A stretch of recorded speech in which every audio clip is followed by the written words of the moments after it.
2-2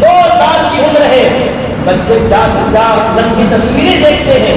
جب بچپن سے بچوں کو یہ تربیت دی جائے، کیا وہ بڑے ہو کر عاشق رسول بنیں گے؟ کیا وہ بڑے ہو کر نمازی بنیں گے؟ کیا وہ بڑے ہو کر شریعت مطہرہ کے پابند بنیں گے؟ بچپن سے جب تربیت ہوتی ہے بچے نیک بنتے ہیں. سرکار اور الدین باقیات آپ کی ماں نے کہا یہ میری ذمہ داری ہے. صبح فجر کی نماز کے بعد آپ نے اپنے بیٹے قطب الدین کو بیدار کیا فجر کی نماز میں، اور پہلا دن یہ مدرسہ ڈالے گا. آپ کو نہلایا، کپڑے پہنائے اور مدرسہ بھیج دیا. آپ صبح گئے مدرسہ، دوپہر میں واپس آتے ہیں، ماں کی بارگاہ میں آنے کے بعد کہتے ہیں میری ماں مجھے بھوک لگی ہے، کھانا دے دیجیے. آپ نے فرمایا میرے بیٹے رزق دینے والا اللہ ہے، کھانا دینے والا اللہ ہے، اس سے مانگو اللہ تمہیں عطا کرے گا. آپ نے اپنی ماں کی بارگاہ میں عرض کی ماں مجھے مانگنے نہیں آتا، میں کیسے مانگوں؟ اور ماں نے تربیت کی بیٹے پہلے وضو کرو. آپ نے وضو کیا، طریقہ ماں نے بتایا. بیٹے مصلی بچھاؤ، آپ نے مصلی بچھایا. بیٹے 2 رکعت نماز پڑھو، نماز کا طریقہ ماں نے بتایا. آپ نے جب نماز پڑھ لی تو کہا ماں اب کیا کروں؟ بیٹے اب مانگنے کا وقت ہے، مانگ لو. آپ نے اپنے ہاتھوں کو اٹھا کر اللہ کی بارگاہ میں یہ عرض کی باری تعالیٰ تیرا بندہ قطب الدین بھوکا ہے، کھانا عطا کر دے. اور ماں پہلے سے کھانا تیار کر کے کچن میں رکھی تھی. دعا کروں گی، ماں نے ہاتھ پکڑا، کچن میں لے جا کر کھانا دیتے وقت کہتی ہے بیٹا یہ اللہ ہی نے عطا کیا ہے، یہ اللہ ہی نے دیا ہے. جو کچھ ہم کھاتے ہیں پیتے کون دیتا ہے؟ ہمارا رب ہمیں عطا کرتا ہے. دوسرا دن آیا، فجر کی نماز کے بعد آپ مدرسے گئے. مدرسے سے واپس آتے ہیں، ماں کی بارگاہ میں کہتے ہیں ماں بھوک لگی ہے، کھانا دے دیجیے. ماں نے کہا بیٹا کل ہی تو بتایا تھا کہ پہلے وضو کرو، پھر مصلی بچھاؤ، پھر نماز پڑھو، پھر دعا کرو، اللہ سے مانگو اللہ عطا کرے گا. آپ نے وضو کیا، آپ نے مصلی بچھایا، آپ نے نماز پڑھی.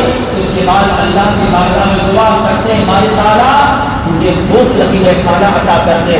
آپ کی ماں نے کھانا تیار کیا ہوا تھا. آپ کے دعا ختم ہونے کے بعد ماں اندر لے جاتی ہے، کھانا دیتے وقت کہتی ہے بیٹا یہ اللہ ہی نے دیا ہے. ایسا یقین پختہ ہوا کہ میں اپنے رب سے جو مانگوں میرا رب عطا فرماتا ہے. اور اس طرح آپ کے دل میں اللہ کا یقین بھی پیدا ہو گیا اور آپ نمازوں کے پابند بھی بن گئے.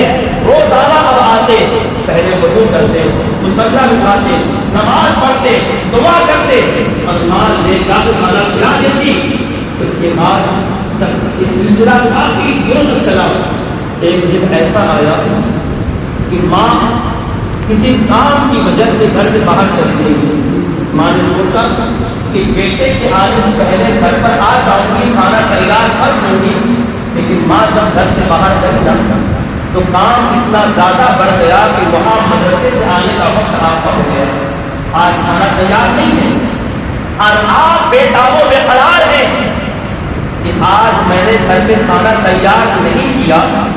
آج میرا بیٹا قطب الدین گھر پر آئے گا، وضو کرے گا، نماز پڑھے گا، دعائیں کرے گا، اور جہاں پر کھانا میں کھلاتی ہوں وہاں پر جائے گا.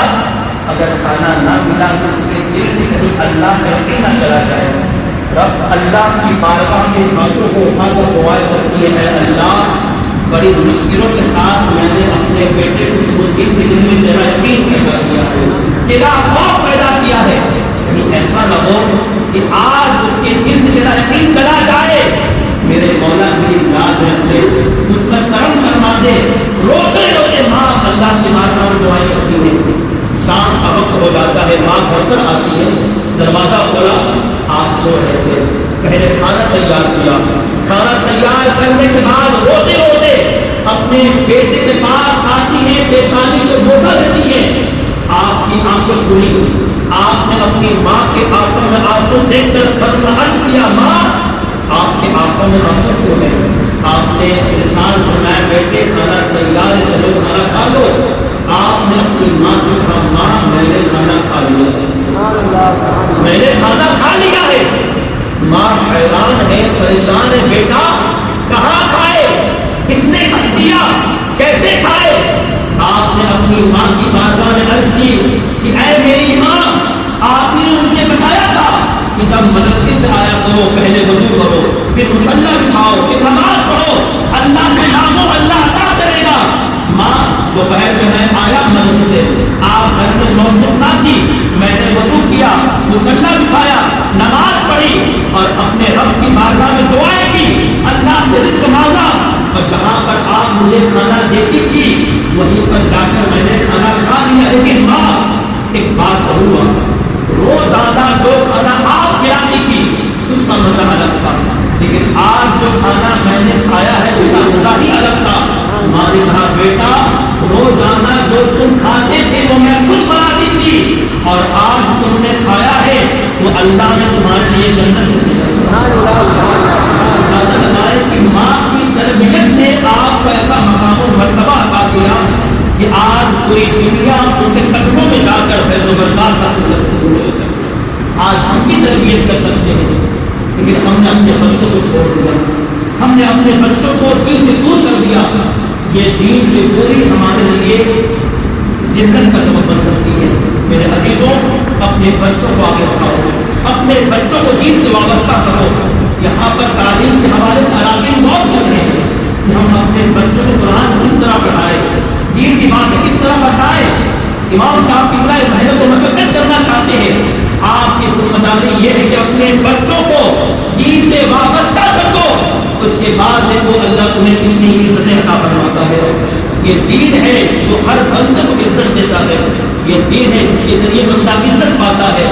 اور اگر ہم نے اس سے کوتاہی کی، اگر ہم نے اس سے پوری اختیار کی، تو یاد رکھے دنیا کے اندر دولت ہم حاصل کر سکتے ہیں، بنگلے بنا سکتے ہیں، زمینیں لے سکتے ہیں، لیکن قبر کا سکون آخرت میں کامیابی ہم نہیں پا سکتے۔ اس لیے ہمیں اپنے بچوں کو اس میدان میں آگے کرنا ہوگا۔ اور ہماری تحریک یہ سنی تبلیغی مشن نے پورے ہندوستان کی سرزمین پر قریب 40 شہروں کے اندر دین و سنیت کا کام نکل کے آج ہزاروں کی تعداد میں نوجوانوں کے دلوں میں اس کے رسول کی محبت اور اس کے رسول کو پیش کیا ہے۔ اور آج ہزاروں ایسے نوجوان ہیں جو کل تک کہیں اور بھٹک رہے تھے، ہزاروں ایسے نوجوان ہیں جو دین سے وابستہ نہیں تھے، لیکن سنی تبلیغی مشن نے ان کے دل میں سرکار کی محبت پیدا کی۔ اور کتنے ایسے لوگ ہیں ممبئی آ کر آپ دیکھیں، کتنے ایسے لوگ ہیں جو 2 سال پہلے ان کے چہرے پہ داڑھی نہ تھی، وہ ایسے ہی گھومتے تھے کہ سنی تبلیغی مشن سے وابستہ ہونے کے بعد انہوں نے اپنے چہرے پہ داڑھی سجا دی ہے۔ اور ہم نے بچوں کے لیے پورے ہندوستان کے اندر مکتب قائم کیا سنی بنیاد سے تک، اور الحمدللہ تعلیم کا ایسا معیار پیش کیا ہے کہ آج اگر بچے اس مدرسے میں داخل ہو جائے تو ان کا قرآن بھی تجوید کے ساتھ اور دین جس کا سیکھنا ہم پہ فرض ہے وہ ساری باتیں 4 سال کے اندر سکھا کر ہم اپنے بچوں آپ کے بچوں کو میرا بناتے ہیں۔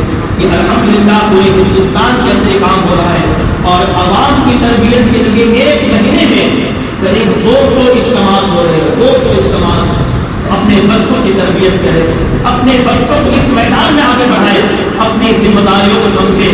ہر ماں باپ اپنی ذمہ داری کو جانے۔ اگر یہ علاقہ آپ کے بچے دین سے محروم ہو گئے، اگر آپ کے بچے دین سے وابستہ نہ ہوئے، تو یہ نہ سمجھیں کہ ہم چھوڑ دیے جائیں گے۔ کل بروز قیامت اللہ کی بارگاہ میں ہر گھر کا حاکم کھڑا ہوگا، پوچھے گا رب کائنات ہم نے تمہیں اس گھر کا حاکم بنایا تھا، تمہارے بچے آبادی کرتے رہے، تمہارے بچے بے نمازی رہے، تمہارے بچے دین سے دور رہے، آخر تم نے اپنے بچوں کو دیندار کیوں نہیں بنایا؟ تم نے اپنے بچوں کو دین کی تعلیم کیوں نہ دی؟ اللہ کی بارگاہ میں کیا جواب دیں گے؟ یہ نہ سمجھے کہ ہم چھوڑ دیے جائیں گے۔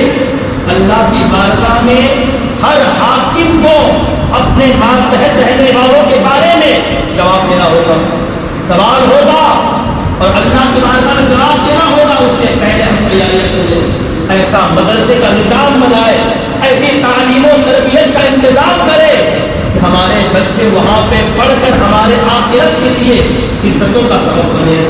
اور اس کے بعد آج کے محفل مبارکہ حضرت